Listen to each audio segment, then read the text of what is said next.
Assalamualaikum warahmatullahi wabarakatuh. Jangan lupa tonton terus Hi Guys Official, subscribe, like, share, and comment. Berkah selalu. Assalamualaikum warahmatullahi wabarakatuh. Hi Guys Official, mantap. Ibu mau mendengar cerita? Dulu orang Makkah itu istrinya unlimited edition, gak ada batasannya.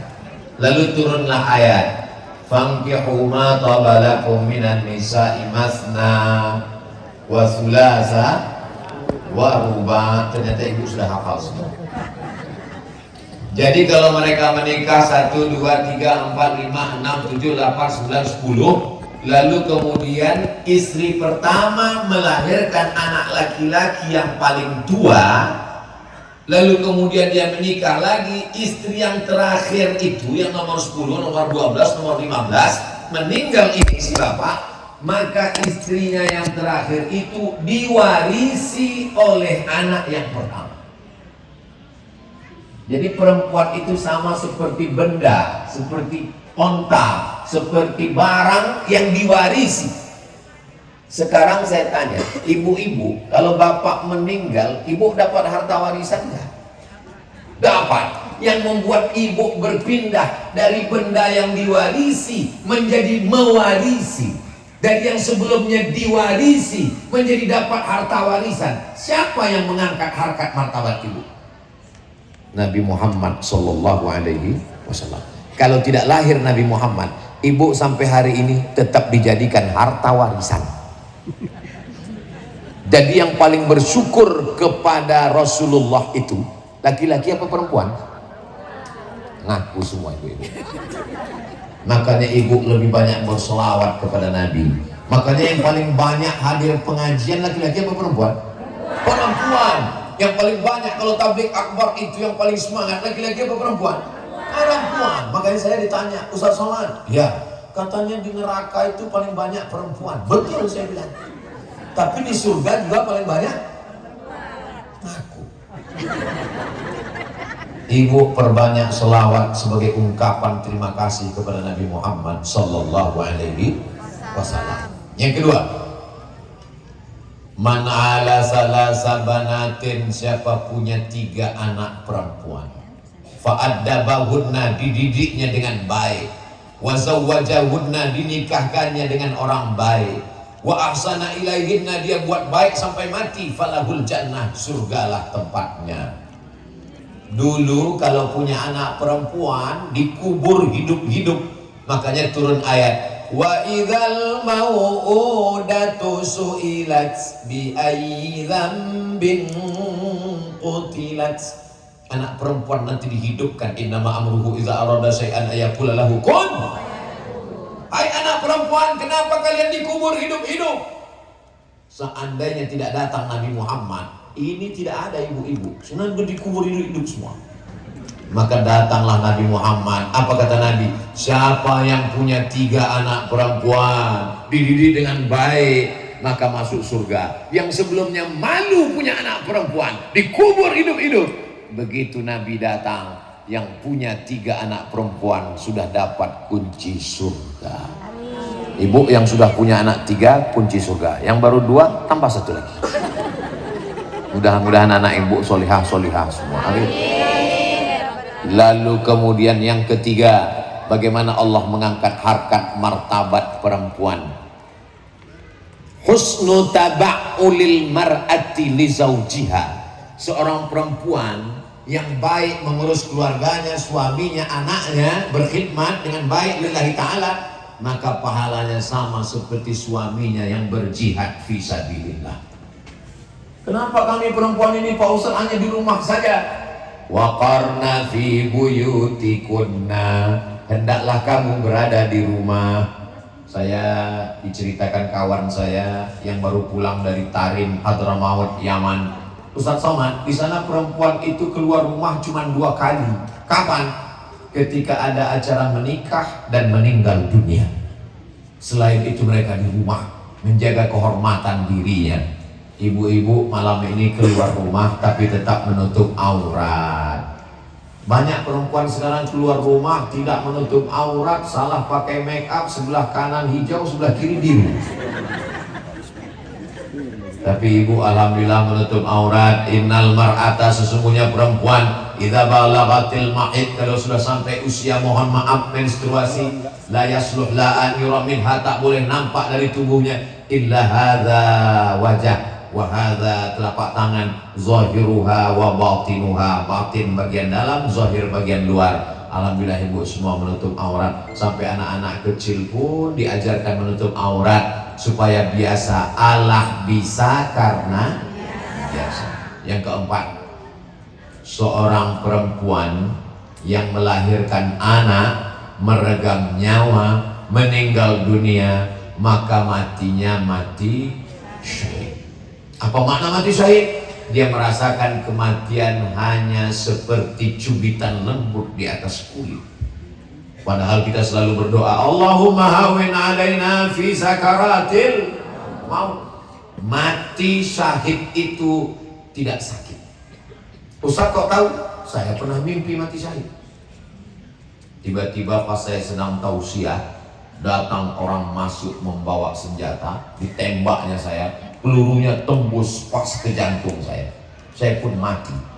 Dalam mimpi itu saya kaget, kok nggak sakit ya? Terbangun saya, kenapa dalam mimpi itu saya nggak sakit? Baru saya ingat hadis Nabi bahwa orang yang mati syahid itu kematiannya kal qars rosat, seperti cubitan lembut. Pantasan ulama-ulama dulu mengatakan iskariman au mut syahidan, kalau hidup mulia, kalau matinya mati syahid. Maka kemudian Khalid bin Walid, panglima perang, setiap jengkal tubuhnya ini tidak ada yang kosong dari 3: tebasan pedang, tusukan anak panah, dan tombak. Dia menangis di atas tempat tidur. Sahabatnya datang menjenguk. Mengapa kau menangis wahai Khalid bin Walid? Aku menangis, mengapa aku tidak mati syahid di medan tempur peperangan. Ibu-ibu memang tidak perang, tapi ibu mendapatkan mati syahid.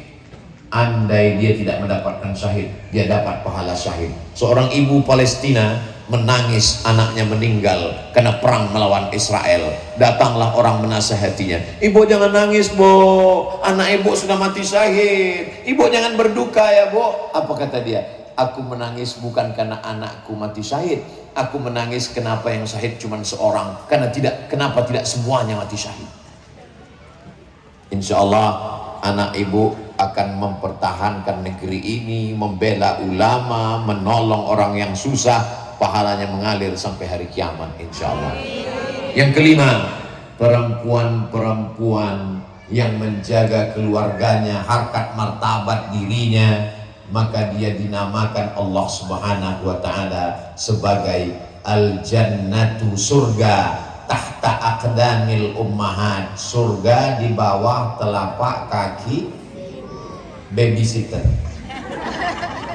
Saking banyaknya anak-anak sekarang sudah tidak dijaga oleh ibunya lagi. Saya dikirimi video ibu-ibu pulang dari kantor, turun dari mobil, anaknya, dia mau memeluk anaknya, dia sangka anaknya datang ke pelukannya, rupanya anaknya memeluk pembantunya.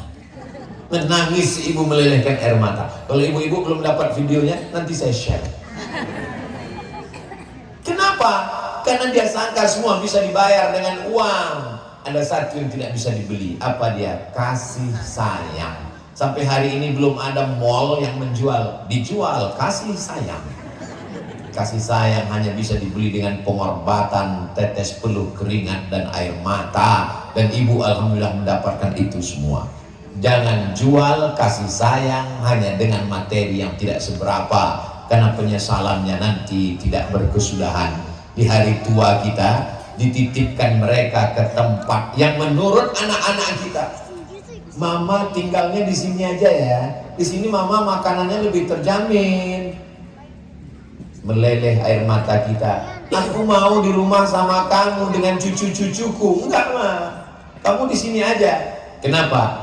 Karena apa yang kita lakukan saat mereka kecil dulu, itu yang akan mereka lakukan setelah mereka dewasa nanti terhadap kita.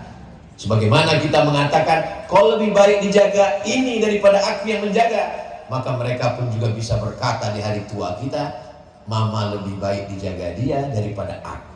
Mudah-mudahan itu tidak terjadi pada diri kita, insya Allah. Saya menjaga ibu saya pulang dari Maroko 2008, dia baru meninggal 2019, 11 tahun bersama. Jadi kalau ada orang mengatakan berbakti kepada orang tua, kamu dengan orang tuamu berapa lama? Nggak pernah Pak Ustadz.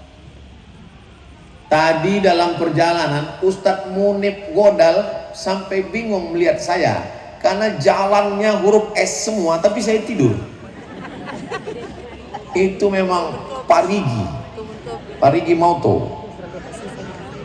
Lalu kemudian saking lelapnya saya di jalan yang huruf S itu, mimpi saya. Apa mimpi Ustadz di mobil itu tadi? Dalam mimpi itu saya dalam perjalanan panjang dan ibu saya menunggu saya di rumah. Ibu saya menunggu dan dalam hati saya rindu sekali. Begitu terbangun saya baru ingat, emakku kan udah meninggal. Mimpi saya masih hidup. Berarti di dalam alam bawah sadar saya, dia belum meninggal, dia masih hidup. Dan memang begitu, rumah yang dia tempati dulu tidak saya robah, mesin jahitnya, kursinya, kalendernya masih 2019. Tidak saya robah sama sekali.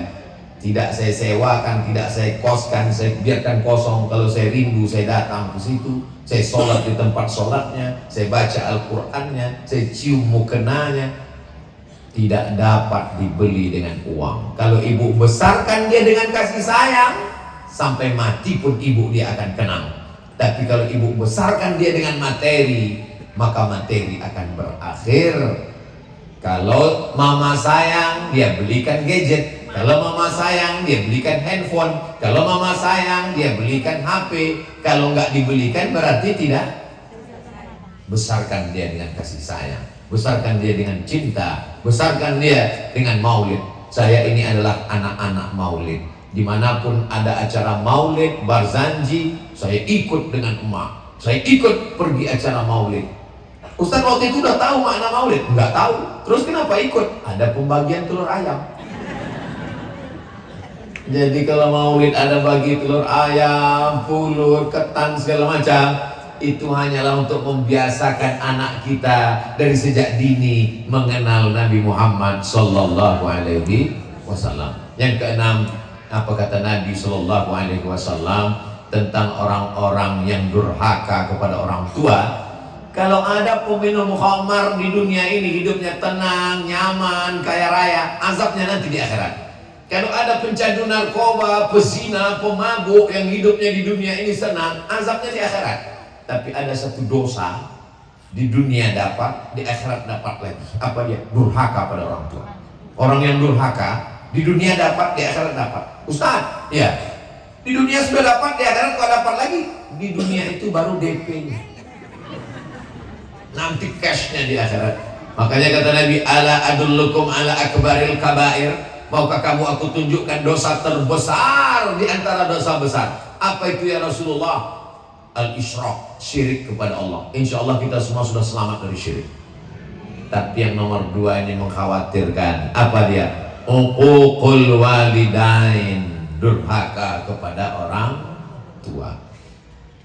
Kadang anak-anak ini durhaka, ditangkap seorang anak, dibawa kepada Umar bin Khattab. Bapaknya lapor, ya Rasulullah, ya Umar, ya tolong hukum anak saya ini, anak ini durhaka. Umar bin Khattab orangnya bijaksana, dia tidak langsung hukum, dia tanya, ada yang mau disampaikan wahai anak? Kami sebagai anak ini ada hak nggak wahai Umar? Kata Umar bin Khattab, kamu punya 3 hak. Apa hak kami sebagai anak? Diberi nama yang baik, diberi makan yang baik, diberi ibu yang baik. Kata si anak, ibu saya perempuan tak baik, nama saya tidak baik, makanan saya tidak baik. Apa kata Nabi? Laqad aqaqtahu qabla an ya'uqqa alaik. Kau lebih dulu durhaka kepada anakmu sebelum anakmu durhaka kepada diri. Jadi sebetulnya di balik anak durhaka itu terdapat ayah durhaka dan ibu durhaka. Karena dia tidak. Di sekolah dia diajarkan jilbab panjang, menutup aurat. Pulang ke rumah dia lihat kepala ibunya seperti sarang tawon. Di sekolah dia diajarkan anak-anak nggak boleh pakai celana pendek ya. Dia pulang dia lihat bapaknya pakai celana pendek, lututnya berkudis.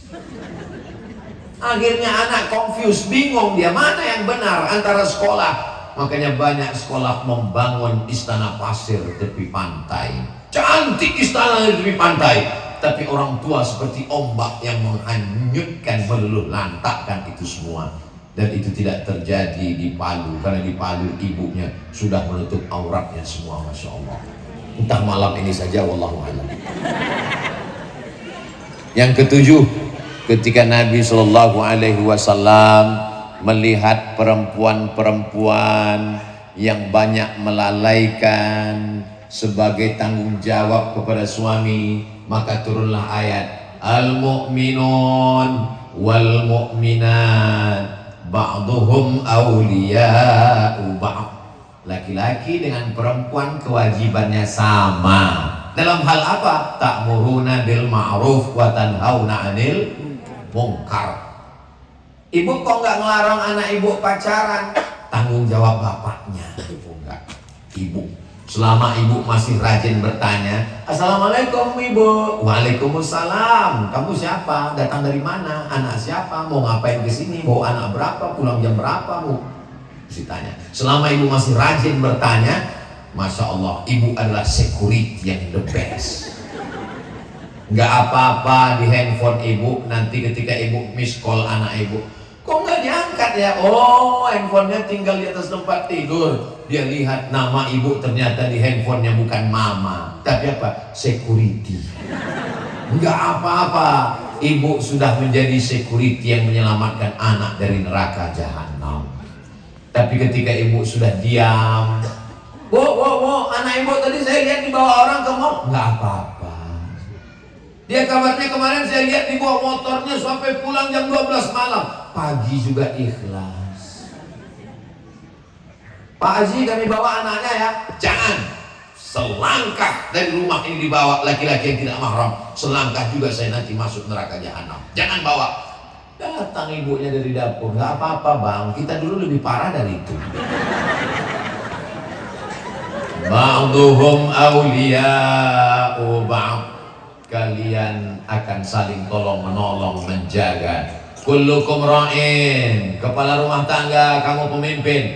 Wa kullukum mas'ulun ar ra'iyati. Tapi perempuan juga apa kata Nabi? Wa kullukum mas'ulatun. Setiap perempuan bertanggung jawab. Perempuan yang baik itu bagaimana? Idza amartaha ata'atska. Kalau kau perintahkan dia taat, wajib sami'na wa ata'na. Wa idza ghibta anha hafizat. Kalau engkau pergi, maka dia menjaga kehormatan dirinya, menjaga hartamu, menjaga rumahmu, menjaga anak-anakmu. Jadi kewajiban menjaga anak bukan hanya bapak, tapi ibu yang lebih lama menjaga anak. Ibu yang luar biasa. Yang kedelapan, mengandung 9 bulan 10 hari, menyusukan 2 tahun lamanya. Di Palu mengandung memang masih 9 bulan 10 hari. Mengandung 9 bulan 10 hari, meregang nyawa. Berawal dari badan yang tidak stabil, penciuman tidak normal, karena hormon di tubuh terjadi kekacauan. Sampai-sampai suaminya pun bau tong sampah. Bang, jauh sana, bau.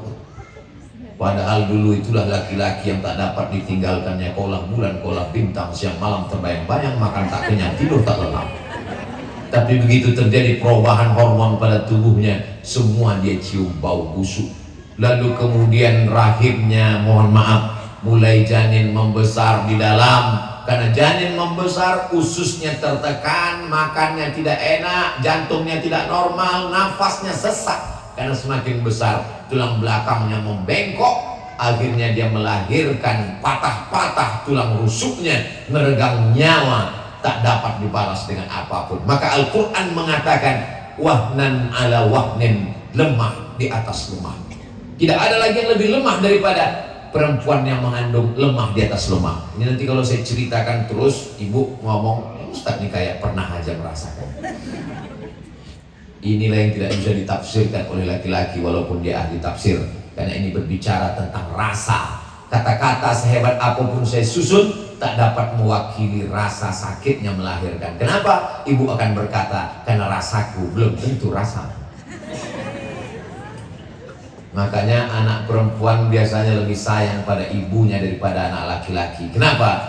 Karena setelah dia melahirkan anak, dia peluk ibunya. Ternyata mama dulu begitu ya. Iyalah, kau aja nggak prank. Setelah dia punya anak, umurnya 25 tahun. Sejak umur 5 tahun dia melawan. Tapi setelah dia sadar, barulah dia berbakti kepada orang tuanya. Jadi kalau ada perempuan yang tidak sayang kepada ibunya, ini perlu dironsen. Jangan-jangan otaknya sudah lama hilang, jangan-jangan jantungnya sudah lama melayang. Karena perempuan merasakan, saya laki-laki, saya bukan perempuan, saya asli laki-laki, tapi saya sayang ke ibu saya. Walaupun saya tak merasakan bagaimana dia melahirkan saya, tapi saya amat sangat merasakan itu. Kasih sayang dirasakan dengan hati yang paling dalam. Yang ke-9, wa hamluhu wa fisaluhu fi amaini. Yang paling bagus kata Nabi sallallahu alaihi wasallam, haulaini kamilaini liman arada ayyutimma ridha'ah. Yang paling bagus menyusukan anak adalah haulaini, 2 tahun. Tiba-tiba saya dengar iklan di radio, susukan anak Anda 6 bulan ASI eksklusif. Otaknya akan cerdas, imun tubuhnya kuat, hubungan emosional antara ibu dan anak didiskon 1/3 saja masih kuat.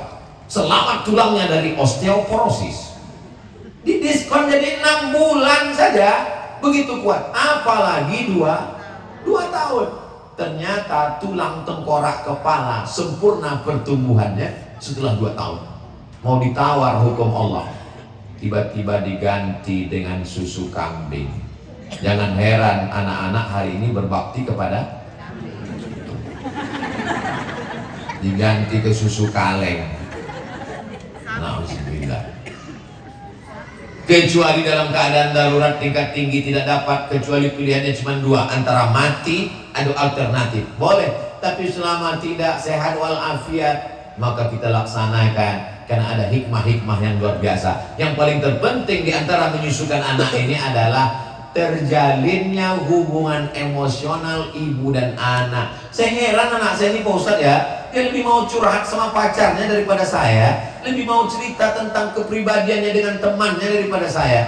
Yang salah bukan dia, karena ibu sudah melepaskan hubungan dengan dia sejak dia lahir ke dunia. Lewat apa? Menyusukannya kepada yang lain. Ini mesti dijaga. Tapi udah lewat Pak Ustadz, anak saya udah SMA semua. Kepada cucu kita, kepada anak-anak kita. Karena bagaimana perempuan di masa akan datang, bagaimana ibu-ibu mendidik anaknya sekarang, begitulah masa depan Indonesia, masa depan Palu, masa depan Sulawesi Tengah. Makanya saya senang sekali berhadapan dengan ibu-ibu ini. Kenapa mesti dipagar ibu-ibu ini? Ini kan ibu-ibu yang baik. Ini adalah mak-mak garis keras, radikal. Tapi radikalnya bukan dalam masalah maksiat dan dosa, radikal dalam hal cinta kepada maulid Nabi Muhammad sallallahu alaihi wasallam. Yang terakhir, yang ke-10, ilzam rijlaiha, kau urus telapak kakinya, bukan kepalanya, bukan rambutnya, bukan wajahnya, urus telapak kakinya. Fathammal jannah, maka kau dapatkan surga. Kalau tapak kakinya saja diurus dapat surga, apalagi kau buatkan rumahnya, apalagi kau belikan mobilnya. Maka mintalah rezeki kepada Allah. Kalau rezekiku berlimpah, aku akan bahagiakan ibuku ya Allah. Amin. Buatlah ibumu seperti raja, maka rezekimu akan seperti rezeki raja-raja. Bukan hadis Nabi, dapat saya di grup WhatsApp.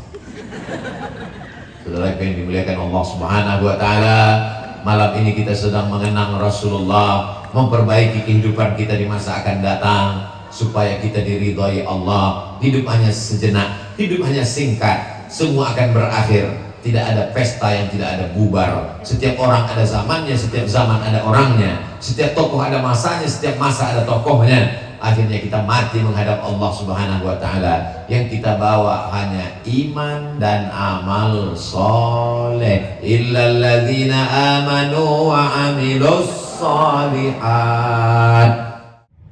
Hi guys official.